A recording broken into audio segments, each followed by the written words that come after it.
Mike Sarraille is a retired Navy SEAL officer. All right, Mike, you just heard Chuck say that there could be a little bit of a problem between the guys doing the negotiating and the Army back home. There could be some throats slit when they get back from Pakistan.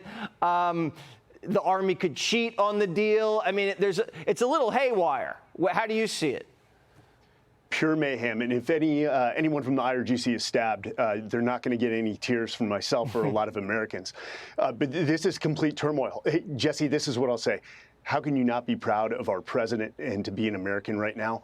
I mean, even this cabinet. Scott Bessent was waging economic fury, Pete, epic fury, Rubio, verbal fury. I mean, this has been fifth-generation warfare, Trump style. The world is watching. But what's even more impressive is Trump has dismantled the financial institutions and systems that have propped up Iran for 47 years, to include other belligerents. And the EGU, the European Globalist Union, formerly known as the EU, and even Lloyd's of London are watching the very system that they've profited off of for the last decades be destroyed. This is a great thing. And yes, there will be some back and forth on this deal and getting Iran to totally agree to the non-negotiable terms. Yeah, I mean, it's a full spectrum takedown of this regime, the proxies, and the banking system that propped it up. The blockade, it's pretty effective to leave it on during the negotiation because we don't have to rush.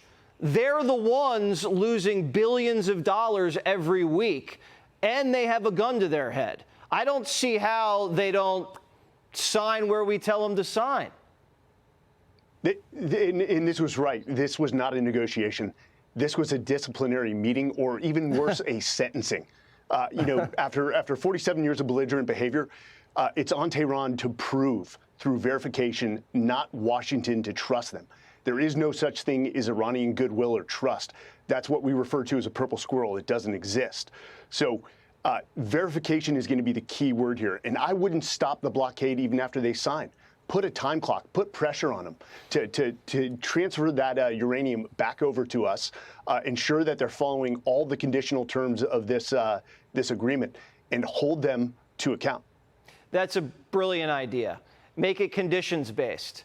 You know, you can maybe let every other Iranian tanker through until you get every single ounce of uranium. I would absolutely do the same thing. When you hear the bluster, you know, I look online and it looks like this thing's coming to an end, and then you see these Iranian accounts pop up and it's translated from Farsi, and they're like, we just sunk your battleship, and you know, the strait's still closed, and the president's lying through his teeth. How do you comprehend that? It's lunacy. I don't know what reality they're living in. This is this fanatical theology. They live in their own world, and they're not in touch with reality. It's tough talk, or what we call saber rattling, and that's all it is. They're trying to save face, but they know they've lost.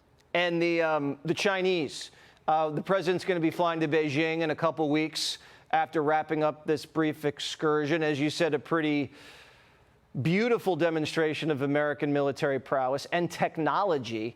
What kind of clout do you think he's going to descend off the steps of Air Force One with? Oh, China is isolated right now. They've lost Venezuela. They've lost Iran. They've lost all oil on the black market. Now they're going to have to pay market price. China is hurting. They need their energy, their oil production back. Because they can't produce, they can't manufacture. So China is not in a great negotiating leverage standpoint either.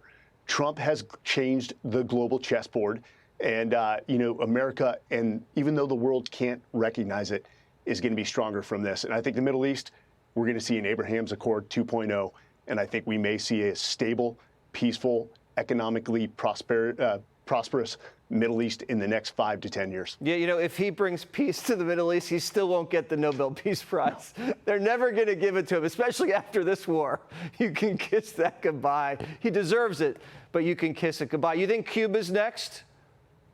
I think Cuba is again in a box by themselves. And Jesse, to your point, the left is never going to get over their moral superiority. You know, even if I dislike somebody, I'm going to give them credit for the things they're good at. And Trump has been more effective than any president in our lifetime on the global stage. This is pure strategic execution, and the left will never give him the credit he deserves. America is going to be stronger for this, and they can't even realize it. Well said. I mean, I don't like Gutfeld, but I laugh at his jokes when they're funny. Have a great weekend. Thank you for your service. Be sure to like and subscribe for all the Fox News latest on YouTube, and catch full shows streaming now on Fox One.